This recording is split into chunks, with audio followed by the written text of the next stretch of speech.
Welcome to this new video of the Photo Inspiration Club. My name is Mark de Rooij, I'm a Dutch-based photographer and I'm going to tell you something about black and white photography today.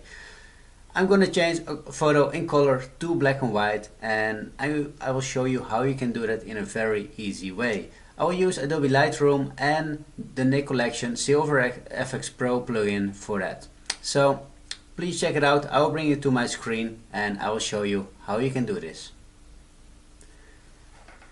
So we're going to work with this photo today, and well, you've seen this photo already before if you watched the video about when to use HDR photography. Well, for this photo HDR photography was not needed, so I'm going to use this photo to make it a nice black and white photo.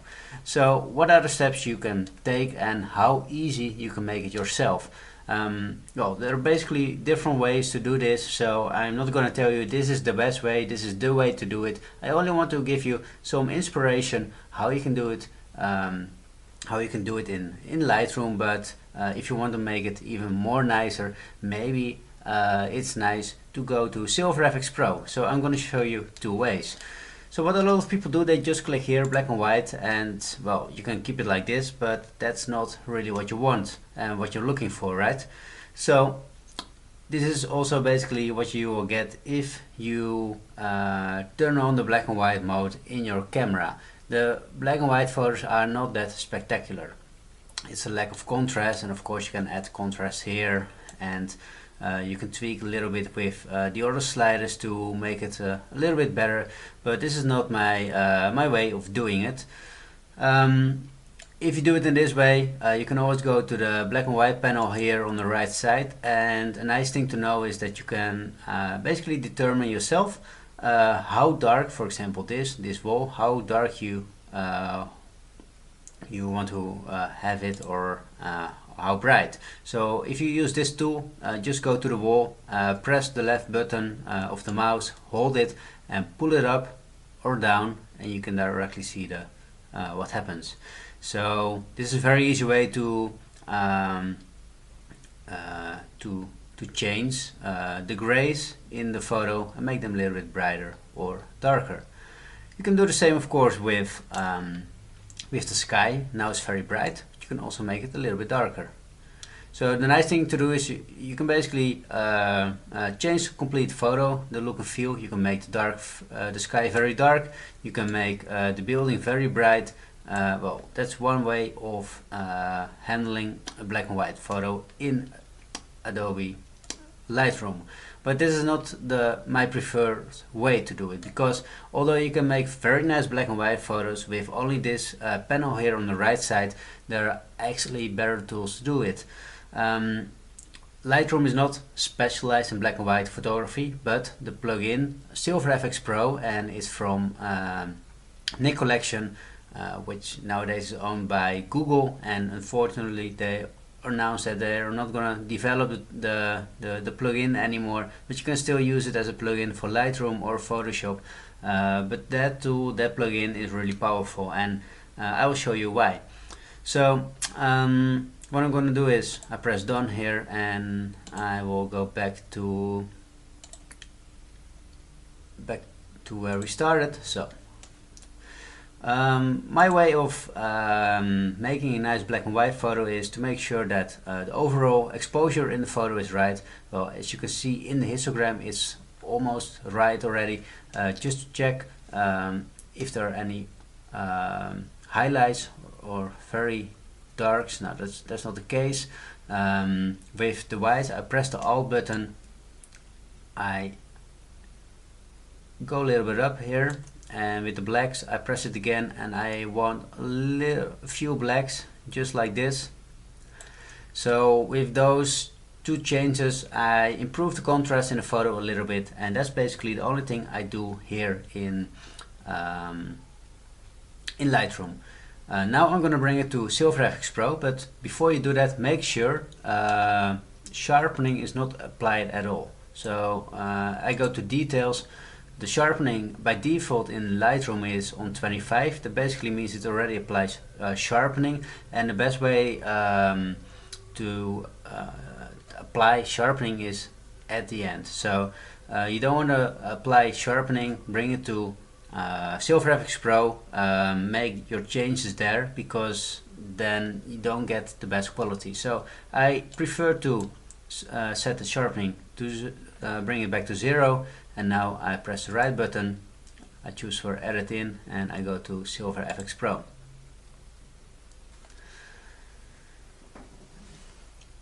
In the end, I want a TIFF file. In the end, that's okay to me. Basically, those settings are the default settings I always use. So if you don't know what to use, just use this. In the end, it will give a high quality photo. So I press edit, and the file, or Adobe Lightroom, is preparing the file for editing in Silver Efex Pro. Well, the nice thing I like about Silver Efex Pro is that you can really get details out, and you won't see in this photo right now. And it's not that you cannot do this in Lightroom or in Photoshop, but in Silver Efex Pro it's way easier to do, and I'll show you how you can do it. So now the nice thing about this is you can see the before and after. Well, now it's not a big difference, but if I press, well, let's do this. This is how we started. So this is basically the file we have in Lightroom now, and this is how it is with this preset applied. The nice thing about Silver Efex Pro is that it already has a preset library. So if you go here, those are the default presets. So after installing Silver Efex Pro, you will see those presets also. 38 in total, and you can already pick one of them, one you like. What I don't like is that the buildings here on the side, they're too dark now, but basically you can try a few of them, and you see that all of them basically gives a completely different look and feel to the photo. What I really like about this is that the high contrast in the roof. On the other side, I think the building itself here, it's too dark now, but those are things I'm looking at. Post process, this is a preset I really like, I use it a lot. And another one I like for a lot of photos, usually when the photos are taken outdoor, is wet rocks. Is this one. Yeah, it doesn't work that well for this one because I think this is too dark again.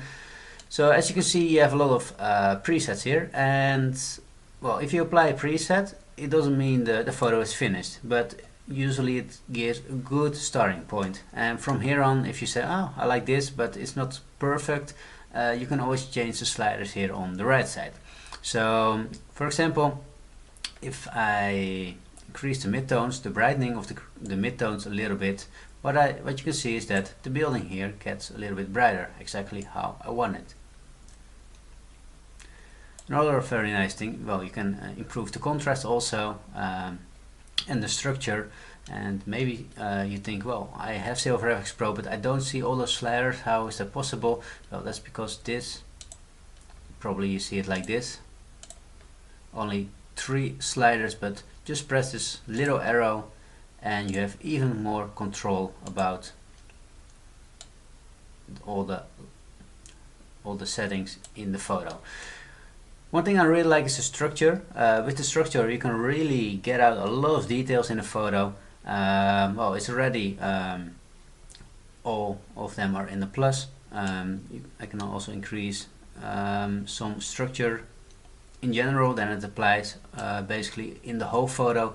But the nice thing, of course, is that you can apply it very specifically, only for the highlights or only the midtones or the shadows.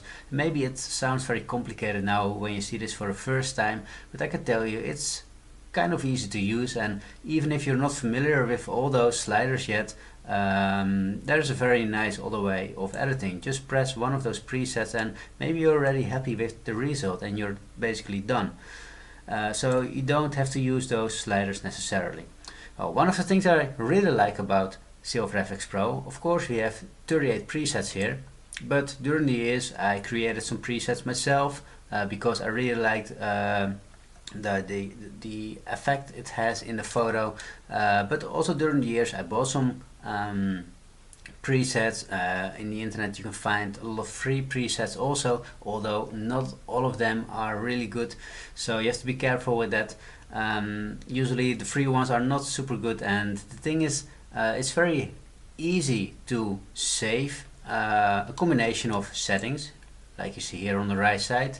You save it and basically you have a preset, but the best presets you can apply in a lot of photos, and if the presets are not so good and people didn't spend a lot of time on it creating it, it doesn't apply. You cannot apply it to that many photos. So that's one of the disadvantages of the free presets. Well, if I go to my imported panel here I can see all the presets I bought, I downloaded, I created myself. It's basically a mix of it, and what you can see, there's a lot of variety, also with frames or burden borders with different colors. And as you can see, if you have a library, and I think here are about 100 presets, there's so much variety and it gives you a lot of inspiration. But because the thing is, for example, let's pick one, something like this. I think it looks kind of okay if you're looking for this effect. Maybe the color is not that nice, but how the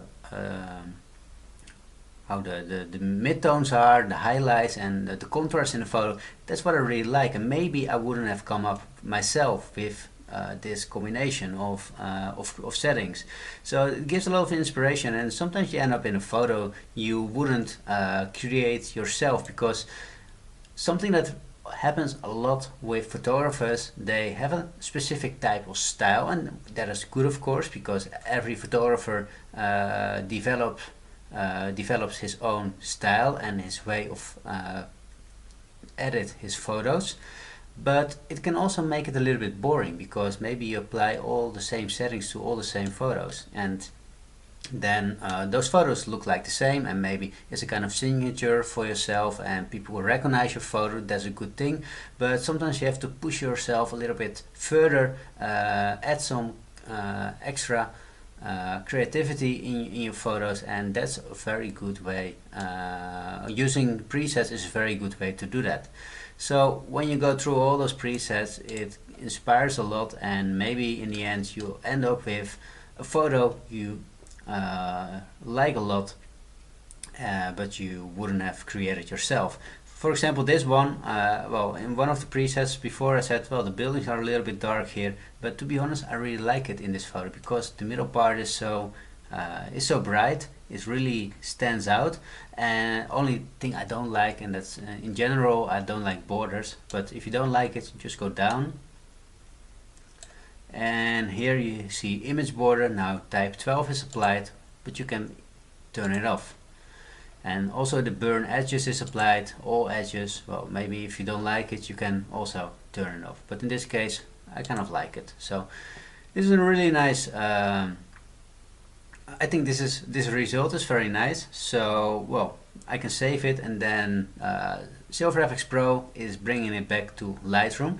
So as I said, I like this result, but I will show you something else in my Lightroom already. I already used Silver Efex Pro in this photo, but in the end the result was completely different, and I will show you how it is, because it's somewhere here. It's completely different, but that's the nice thing to do. I think with a plugin like Silver Efex Pro, you can also make 2-3 different types versions, and in the end you can choose your best one, or you can just keep them all. So this is the other one I have, and as you can see, it's completely different, and maybe you like this one better, or maybe you like the other one better. That's basically, it depends on the person. In the end, it's the most important thing is about what you like, of course. So I have this one here in Silver Efex Pro. I have this one here. Well, although I like this I like this a lot, I think I still prefer this photo, but I think both photos has something.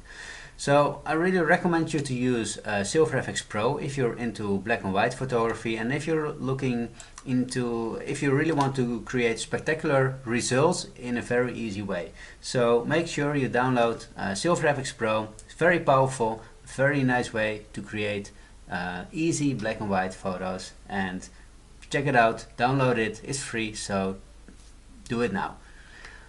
I hope you learned something from this new tutorial of the Photo Inspiration Club. Also, please check out our website for more tutorials, free ebook, more free things. Just check it out. You will find a lot of information about photography and specifically about cityscape photography. I hope you enjoyed it, and I see you in the next video.